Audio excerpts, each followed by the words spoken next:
The Deep Space Patrol ship Stargazer drifted silently through the darkness at the edge of human space. Commander James Walker stood at the bridge's main viewport, his weathered face reflecting off the reinforced glass. 20 years of space patrol had taught him to trust his gut.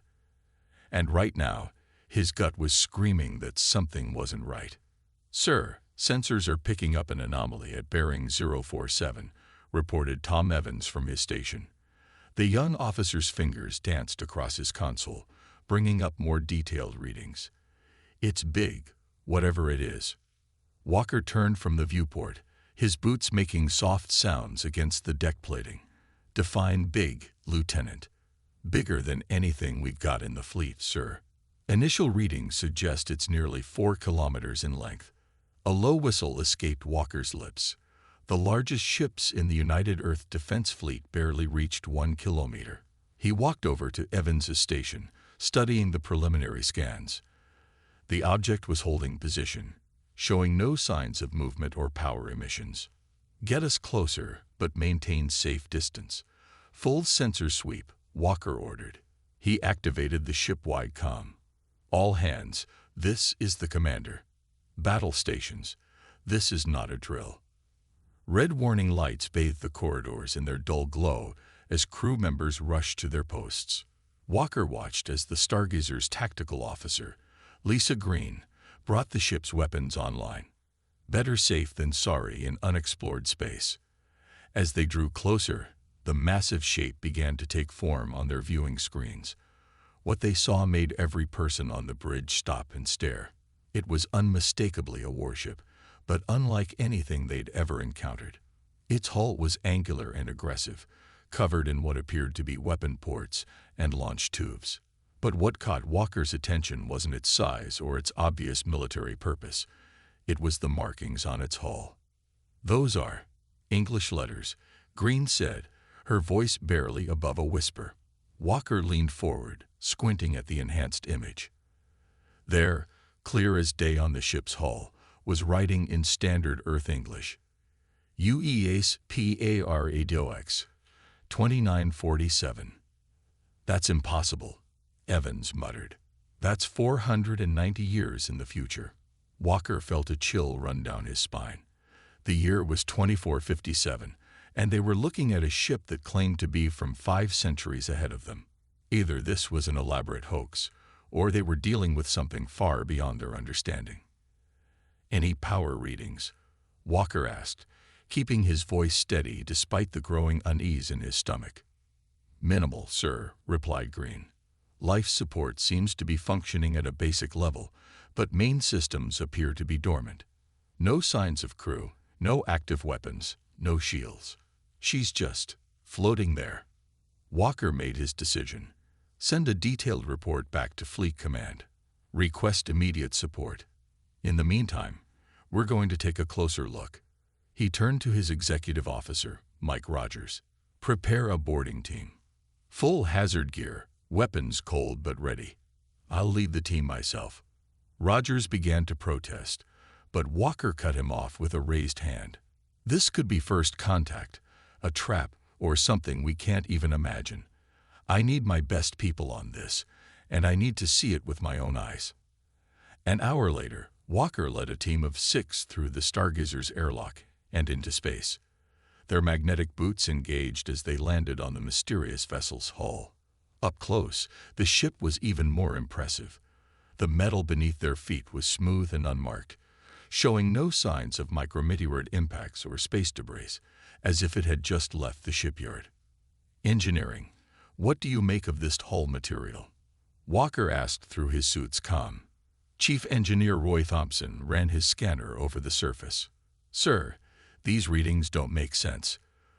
The material composition, it's like nothing in our database.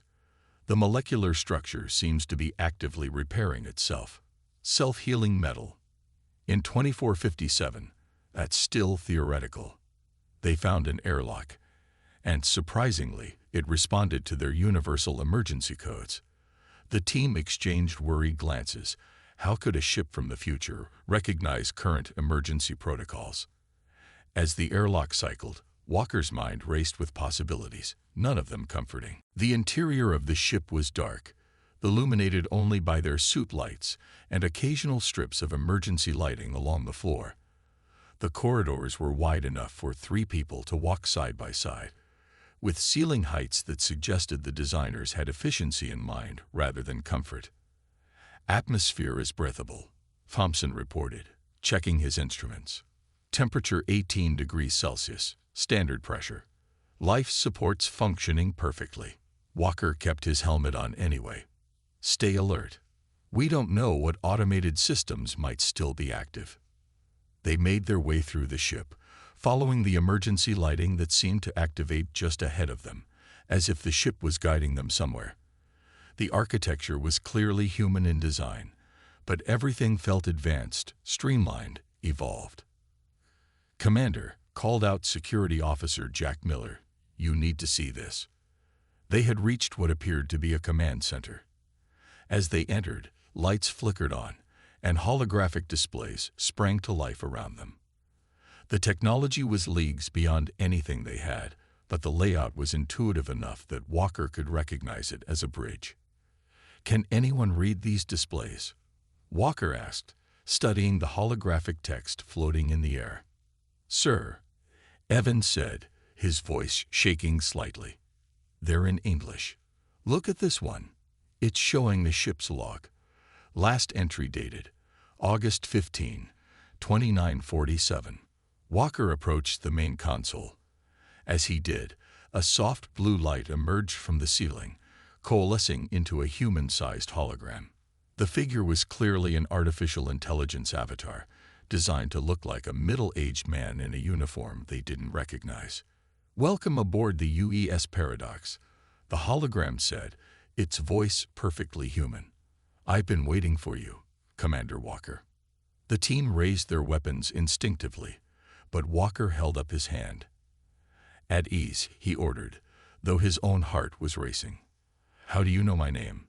The hologram smiled, but there was sadness in its expression. "Because you sent me here, Commander, or rather, you will send me here, 490 years from now, to be exact." Walker removed his helmet, needing to face this situation with his own eyes. "Explain." "This ship is humanity's last hope," the hologram said. "I am its caretaker, an artificial intelligence tasked with ensuring it arrives at the right time, to the right people. We have much to discuss, Commander, and very little time. Humanity faces an extinction-level threat, and this ship, impossible as it may seem, is here to prevent it." The hologram gestured, and the bridge came fully to life. Screens showed star maps, weapon systems, and technology that made their most advanced ships look primitive in comparison. But what caught Walker's attention was a countdown timer prominently displayed on the main screen. "What is that counting down to?" he asked, dreading the answer. "First contact," the hologram replied grimly, "with an enemy that will nearly destroy humanity, unless we change things here and now." Walker looked at his team, then back at the hologram. Everything they knew about physics, about time, about what was and wasn't possible, had just been thrown out the window. But one thing was clear: they had found something that would change humanity's future forever. "Tell me everything," Walker said, and the hologram nodded, beginning a story that would reshape human history. The hologram's blue light cast strange shadows across the bridge as Commander Walker and his team listened to its explanation. They had been aboard the Paradox for 3 hours now, and each new revelation made Walker's head spin more than the last. "The ship's main computer contains detailed records of our wars with the Swarm," the hologram explained, bringing up terrifying images of massive dark shapes moving between stars. "They're a collective intelligence that spreads through space like a virus, consuming everything in their path." Thompson raised his hand to touch one of the floating images, his fingers passing through the holographic display. "These energy readings are off the scale. Each of these things is the size of a small moon." "Correct," the hologram confirmed. "The Swarm builds their ships by consuming entire planets. In our timeline, humanity wasn't prepared. First contact occurred when they woke from their dormant state in the Carina Nebula. Earth had no warning. Walker paced the bridge, his boots making no sound on the strange metal floor. The ship seemed to absorb all unnecessary noise, making their voices sound oddly isolated. "You mentioned this ship has technology that breaks the laws of physics. Show me." The hologram nodded, and the bridge lights dimmed. New displays appeared, showing schematics of the ship's systems. The Paradox isn't just a warship. It's a testbed for humanity's most advanced technologies. The hull is made of adaptive nanomaterial that can repair itself and change properties based on threats. Our weapons use principles of quantum mechanics that won't be discovered for another 3 centuries. Lisa Green studied the weapon schematics with professional interest. These aren't just guns, are they? They're reality disruption weapons. In simple terms, yes, the hologram agreed. The swarmed ships are virtually indestructible by conventional means, so we learned to bend space itself to destroy them. But the ship's most important feature is its temporal displacement drive. The hologram brought up a new schematic, showing an engine design that made Walker's eyes hurt to look at. Parts of it seemed to exist in multiple places at once, and some components appeared to be moving backward through time. "That's impossible," Thompson whispered, but his voice lacked conviction. After all, they were standing on an impossible ship. "The temporal drive is what brought us here," the hologram continued. "But using it took most of our power reserves. The ship is currently operating on backup systems, while the main reactor slowly recharges. That's why we needed you to find us at exactly this moment. We have 3 months until the Swarm's scout ship launches. 3 months to prepare humanity for what's coming." Walker turned to Evans. "Get a secure channel to Fleet Command. They need to see this." But before Evans could move, warning lights flashed across the bridge. The hologram's expression changed to one of concern. "We have company. 3 ships just dropped out of FTL travel nearby. Their signatures match known pirate vessels in your time period." Walker's training kicked in. "My ship is out there alone. We need tow." "Commander," the hologram interrupted. "This might be an opportunity. The Paradox's defensive systems are still operational. Perhaps a demonstration would help convince your superiors about the validity of our claims." The bridge's main viewport cleared, showing the space around them. 3 rusty-looking ships were approaching the Stargazer, which looked tiny next to the massive Paradox. Walker could see his crew positioning for a fight, but they were outgunned 3-1. "What are you suggesting?" Walker asked the hologram. "The Paradox has non-lethal options. We can disable the pirates without destroying their ships. It would demonstrate our capabilities while saving your crew." Walker nodded. "Do it." The hologram smiled, and the bridge came fully alive for the first time. Lights blazed, systems hummed to life, and Walker felt a subtle vibration through the deck. On the viewport, he watched as invisible waves of energy pulsed out from the Paradox. When they touched the pirate ships, all 3 vessels suddenly went dark, drifting helplessly in space. "Their systems will reboot in approximately 1 hour," the hologram explained. "No permanent damage, but they won't be a threat." Walker's comm crackled. "Commander," Roger's voice came through, excited and confused. "Sir, did you see that? What just happened?" "I saw it, Mike. Send boarding teams to secure those ships. I'll explain everything soon." Walker turned back to the hologram. "That was impressive, but if the swarm is as powerful as you say, we'll need more than fancy shutdown pulses to stop them." "Of course. That was just the ship's point defense system. Would you like to see our main weapons?" Before Walker could answer, Evans called out from a console he'd been studying. "Commander, I've found something in the ship's logs. It's you, sir." The hologram's expression turned grave as Evans activated a recorded message. A much older version of Walker appeared on the screen. His hair was white, his face bore new scars, but his eyes held the same determination.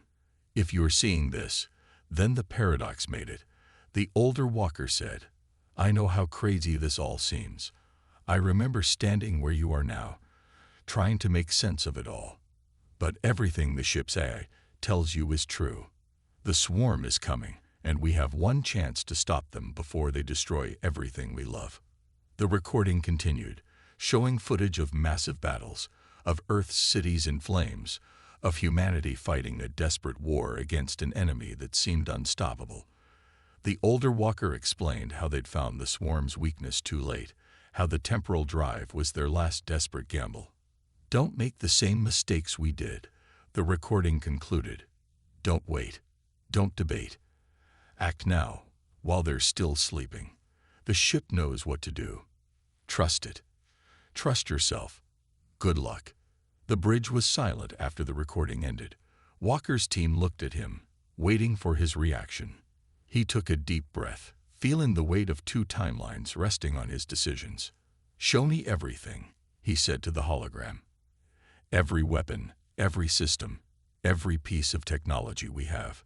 If we're going to convince Fleet Command to launch a preemptive strike against an enemy they've never seen, we need to understand exactly what we're dealing with."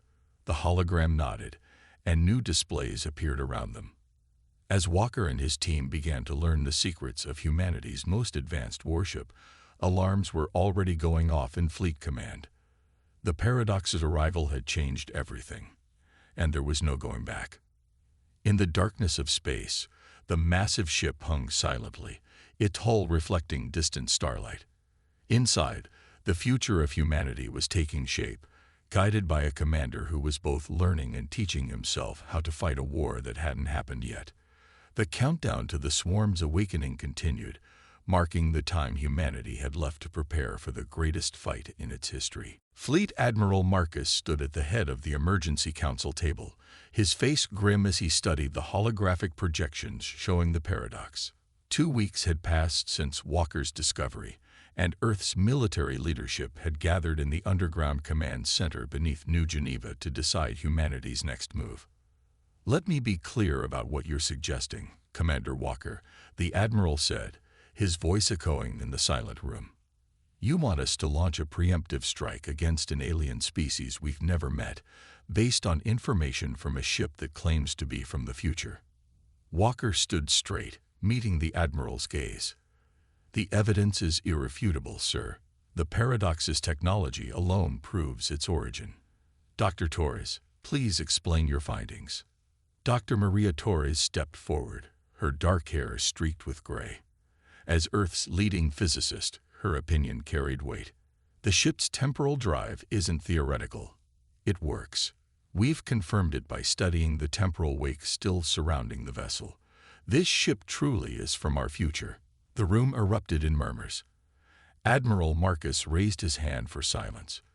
"Even if we accept this, and that's a big if, you're talking about starting a war." "With respect, sir," Walker replied, "we're talking about preventing our extinction." The hologram from the Paradox, which they'd taken to calling guide, appeared in the center of the room. Earth's leaders had grown somewhat used to its presence over the past 2 weeks, though some still flinched at its sudden appearances. "Perhaps a more detailed demonstration is in order," Guide suggested. "The Paradox's memory banks contain full recordings of the first swarm attack. Would you like to see how the war began in our timeline?" Admiral Marcus nodded slowly. The room darkened, and suddenly they were surrounded by a 3-dimensional recreation of Earth space. They watched as massive shapes emerged from FTL travel. Dark, organic-looking ships that seemed to absorb light rather than reflect it. The recreation showed Earth's defense fleet engaging the swarm. Humanity's best weapons barely scratched the alien vessels. Then they watched in horror as the swarm ships released countless smaller creatures that tore through Earth's defenses like paper. "Stop," Marcus commanded, his face pale. The projection froze on an image of Sydney in flames. "Those creatures, they're biological weapons. The swarm is a collective," Guide explained. "Each drone is part of the whole. They don't communicate. They simply are. Their ships are grown, not built, using the resources they harvest from conquered worlds. In our timeline, humanity lost 2 billion lives in the first day of fighting. Walker stepped forward again. But now we have a chance to strike first, while they're dormant. The Paradox has mapped their location. Their main fleet sleeps in the Carina Nebula, waiting for the scout ship to wake them. We have 2 months before that happens. And what if we fail? Asked General Rivers, her weathered face showing deep concern. If we attack and don't completely destroy them, we'll start the very war we're trying to prevent. That's why we need to commit everything, Walker argued. The Paradox can upgrade our current fleet with its technology. Not to full future specs, but enough to give us a fighting chance. We've already begun modifying the Stargazer as a test case. The hologram brought up new images, showing the Stargazer's transformation. Its weapons now glowed with the same strange energy as the Paradox's systems. The ship's hull had been enhanced with the same self-repairing metal. The modifications are holding stable, Dr. Torres added. We can upgrade our entire defense fleet within 6 weeks if we start now. Admiral Marcus walked around the table, studying the frozen image of the swarm ships. The political fallout from this will be enormous. Starting a war based on future intelligence, some will call it madness.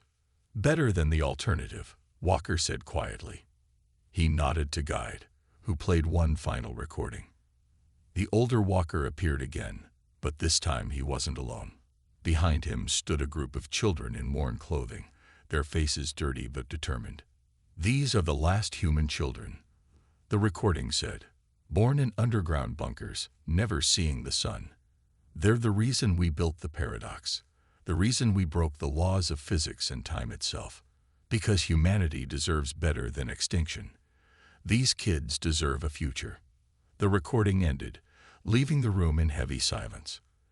Admiral Marcus looked around at the gathered leaders, reading their expressions. Some showed fear, others determination. All understood the weight of the decision before them. If we do this, Marcus said slowly, we do it right. I want every scrap of tactical data from that ship analyzed. Every weakness the swarm has, every strategy that worked against them. We're not just copying your future tech. We're going to improve on it. Walker felt hope rising in his chest. The Paradox's AI can interface with our tactical systems. It can run simulations, help us plan the perfect first strike. Sir, General Rivers interrupted. What about the public? How do we explain this? Marcus smiled grimly. We don't. Not yet. This stays classified at the highest level. As far as the world knows, we're conducting routine fleet exercises. If we succeed, they'll never need to know how close we came to extinction. If we fail, he let the thought hang unfinished. There's something else you should know, Guide said, its holographic form shifting slightly. The Paradox isn't just a warship, it's a seed ship. Explain, Marcus demanded. In its data banks, this ship carries the sum total of human scientific advancement up to the year 2947. Medical cures, clean energy solutions, faster than light travel. Everything humanity achieved before the swarm arrived. It was meant as a backup, in case the worst happened, a way to give humanity a head start rebuilding. The implications hit everyone in the room. Even if they prevented the war, this ship would advance human technology by centuries. The future was literally in their hands.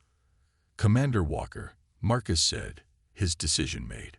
You have operational command of this mission. Work with Guide to begin fleet modifications immediately. I want detailed attack plans on my desk in 48 hours. Yes, sir, Walker replied, saluting. As the meeting broke up, Walker felt the weight of 2 timelines on his shoulders. In one, humanity had faced the swarm unprepared and nearly died. In another, the one he was building, they would be ready. The war that shouldn't exist was about to begin. And this time, humanity would strike first. On the main screen, the countdown continued its relentless march. 2 months until the scout ship would wake. 2 months to prepare humanity for the greatest battle in its history. 2 months to change the future. The massive shipyards orbiting Mars buzzed with activity as workers swarmed over Earth's defense fleet. Red warning lights flashed constantly as engineers installed the Paradox's technology on ship after ship. With just 3 weeks left until the swarm scout's awakening, every second counted. Walker stood in the Paradox's command center, watching the progress through the main viewport.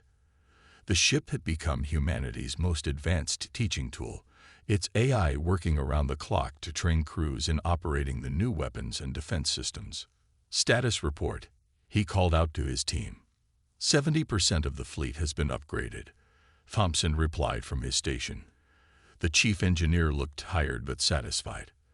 The newer ships are accepting the modifications better than expected. The self-repairing hull technology is spreading faster than we projected. Dr. Torres looked up from her console, where complex equations floated in the air. The quantum weaponry is stable across all platforms. We've even managed to improve the efficiency by 13% over the original designs. Walker nodded, allowing himself to feel a moment of pride.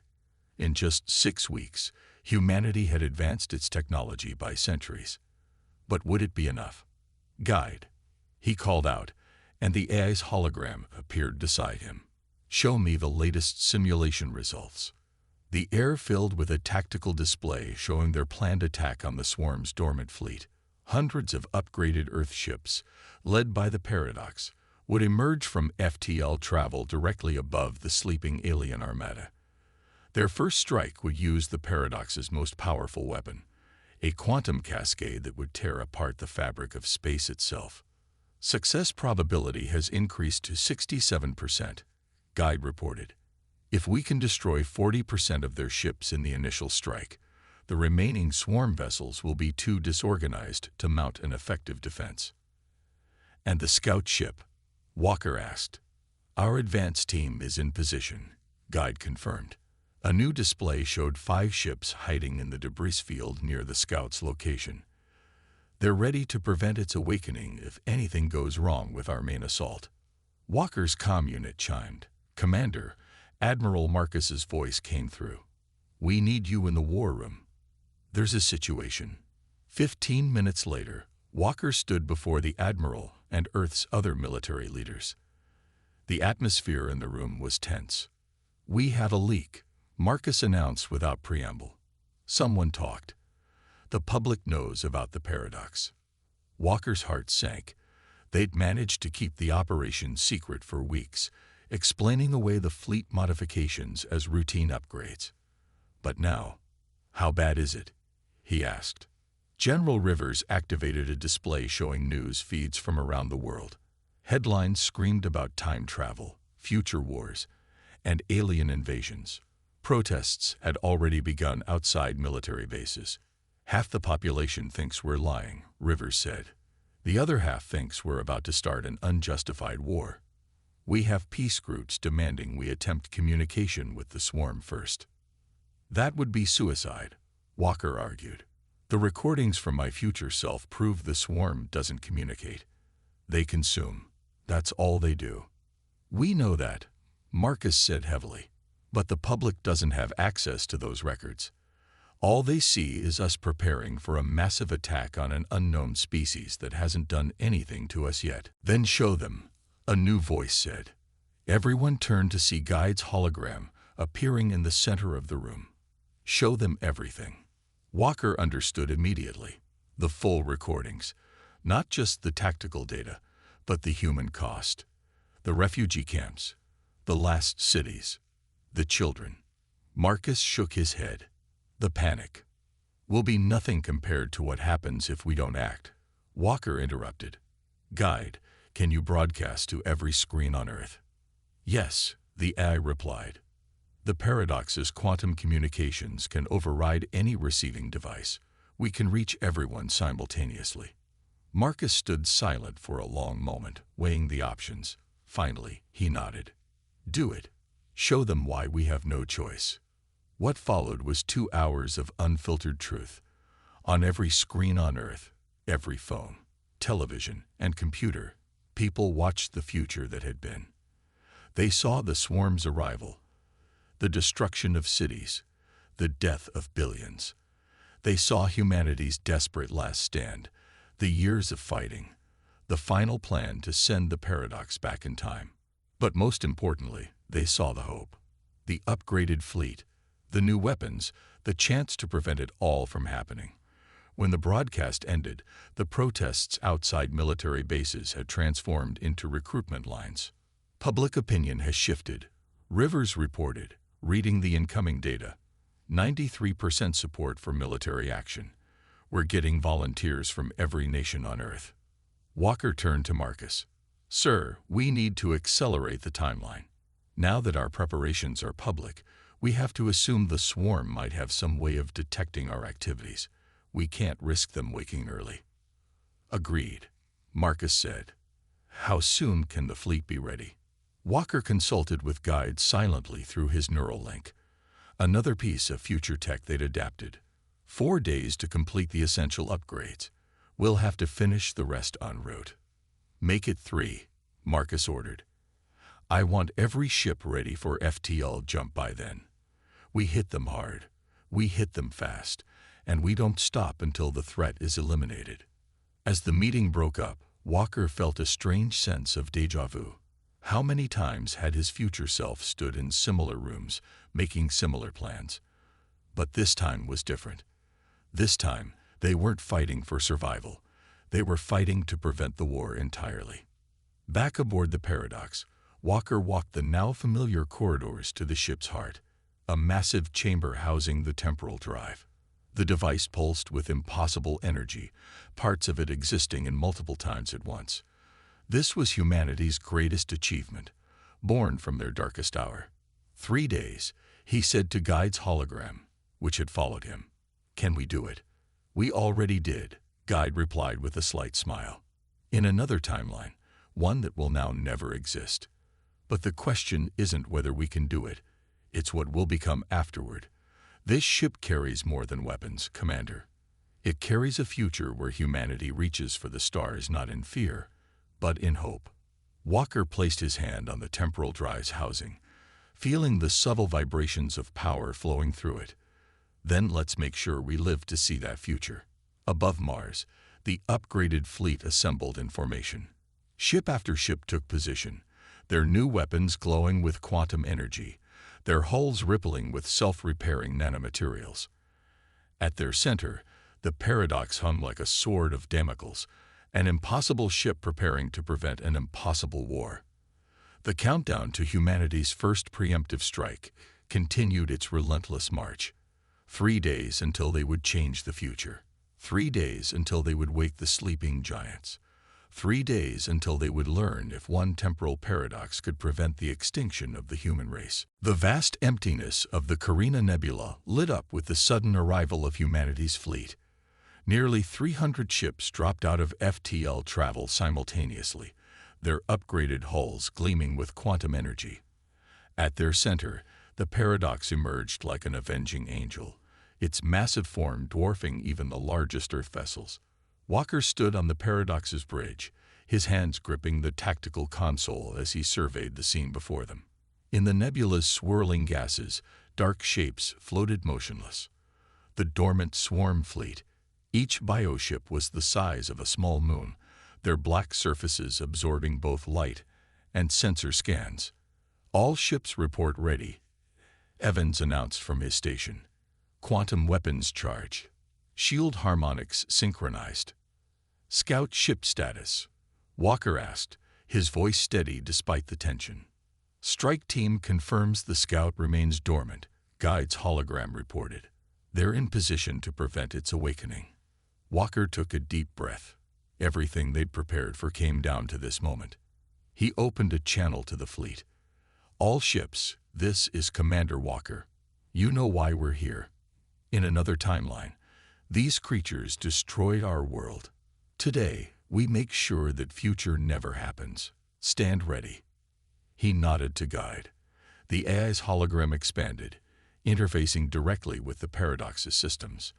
The massive ship's quantum core began to pulse with increasing power. Primary weapon charging, Guide announced. Quantum cascade will reach critical mass in 30 seconds. On the tactical display, Walker watched as the fleet moved into attack formation. They'd drilled this hundreds of times in simulations. The Paradox would fire first, its quantum cascade creating a space-time rupture that would tear apart a portion of the swarm fleet. Then, while the survivors were still recovering, the Earth ships would strike from multiple vectors with their upgraded weapons. 20 seconds, Guide counted down. Suddenly, alarms blared across the bridge. Movement, Evans shouted. The swarm, they're waking up. Walker's blood ran cold as he watched the massive alien ships beginning to stir. Their black surfaces rippled like liquid metal as dormant systems came online. How? Walker demanded. The scout ship is still sleeping. Unknown, Guide replied, its hologram flickering with rapid calculations. Possibility. They detected our quantum energy signatures. The future tech may have triggered a defense mechanism. Time to full cascade, Walker asked urgently. 15 seconds, but the swarm ships will be combat-ready in 10. Walker made his decision instantly. All ships, break formation. Initiate attack pattern Delta. Don't let them coordinate. The Earth fleet scattered just as the first swarm ship opened fire. A beam of dark energy sliced through space where their formation had been seconds before. More swarm vessels were awakening, their organic forms writhing as they prepared for battle. Cascade in 5 seconds, Guide announced. Walker watched as the nearest swarm ships began launching smaller forms, the dreaded drones that had devastated Earth in the original timeline. All ships, activate point defense grids. Don't let those drones reach you. Space lit up with weapons fire. The upgraded Earth ships proved their worth as quantum beams, and energy pulses destroyed wave after wave of drones. But more swarm ships were waking every second. Cascade ready, Guide called out. Fire, Walker ordered. The Paradox's main weapon activated, and reality itself seemed to scream. A tear in space-time erupted in the heart of the swarm fleet, the quantum cascade ripping apart everything it touched. 3 of the massive bioships were caught in the effect, their forms twisting and fragmenting as space itself shredded them to atoms. But the remaining swarm vessels reacted with terrifying speed. They began to merge, their liquid metal forms flowing together into fewer but larger ships. They're adapting. Dr. Torres called out from her station. The quantum cascade changed their molecular structure. They're becoming resistant. Walker had feared something like this. The swarm's ability to evolve mid-battle had been documented in the future records. But they'd prepared for this too. Guide, initiate Protocol Omega. The AI's hologram smiled grimly. Protocol Omega activated. All ships, synchronize quantum frequencies to the following pattern. As the command went out, every Earth ship's weapons changed tone. The quantum energy they emitted shifted to match the Paradox's unique temporal signature. When they fired again, their beams carried fragments of future time itself. The effect was devastating. Where the combined swarm ships had been shrugging off normal quantum attacks, these temporal-infused beams cut through them like fire through ice. Their adaptive abilities couldn't cope with weapons that existed partially outside of normal time. It's working, Evans shouted. Swarm ships showing signs of molecular breakdown. But the aliens weren't finished. The remaining ships suddenly pulled back, gathering into a tight formation. Their surfaces began to pulse with dark energy. Energy spike. Torres warned. They're trying to open a dimensional rift, probably calling for reinforcements. Not today, Walker said quietly. He opened a channel to the strike team near the scout ship. Execute Plan B now. Near the sleeping scout, 5 Earth ships activated special devices provided by the Paradox. Together, they created a temporal lock, a bubble of frozen time that trapped the scout ship in perfect stasis. It would never wake, never send its signal to the rest of the swarm species. Back in the main battle, Walker watched as the remaining swarm ships struggled to open their rift. But without the scout's signal, their efforts were uncoordinated, weakened. All ships, Walker commanded, "Full attack. Everything you have. Don't let them recover." The entire Earth fleet opened fire simultaneously. Hundreds of temporal quantum beams struck the swarm formation from all directions. Unable to adapt quickly enough, unable to call for help, the massive bioships began to break apart. "Guide," Walker said, "charge the cascade one more time. Let's finish this." The Paradox's weapon powered up again, drawing on its reserves of future energy. The quantum cascade fired into the heart of the dying swarm fleet, and this time there was no escape. The fabric of space-time ripped open one final time, consuming the remaining alien ships in a maelstrom of temporal energy. When the light faded, the nebula was empty except for the Earth fleet. Debris from the swarm ships dissolved into nothingness, their impossible biology unable to survive without the collective consciousness controlling it. Walker slumped in his command chair, exhaustion finally catching up with him. Casualties. 12 ships lost, Evans reported, his voice thick with emotion. But their crews managed to eject. Rescue operations are underway. The scout ship remains in temporal stasis, Guide confirmed. It will never wake. The signal will never be sent. The future we came from, it no longer exists. Walker looked around the bridge of the impossible warship that had changed humanity's destiny. "So what happens now?" "To the Paradox, to you." Guide's hologram smiled. "The timeline has changed. The future where we were created no longer exists, but we do exist, here and now. The Paradox carries centuries of human advancement, medical cures, clean energy, faster than light travel. Everything humanity achieved before the swarm arrived. We can give your people a better future than the one we came from." "A future without the swarm," Walker said, finally allowing himself to smile. "A future where those children get to see the sun." Above them, the nebula's gases swirled peacefully, showing no sign of the battle that had just prevented a war that would never happen. The Paradox hung among the Earth fleet, a warship that shouldn't exist, but did, and in existing, had changed everything. Humanity had faced its greatest test and emerged victorious. And now, with the knowledge and technology of centuries at their disposal, they could reach for the stars not in desperation, but in hope. The future was theirs to write.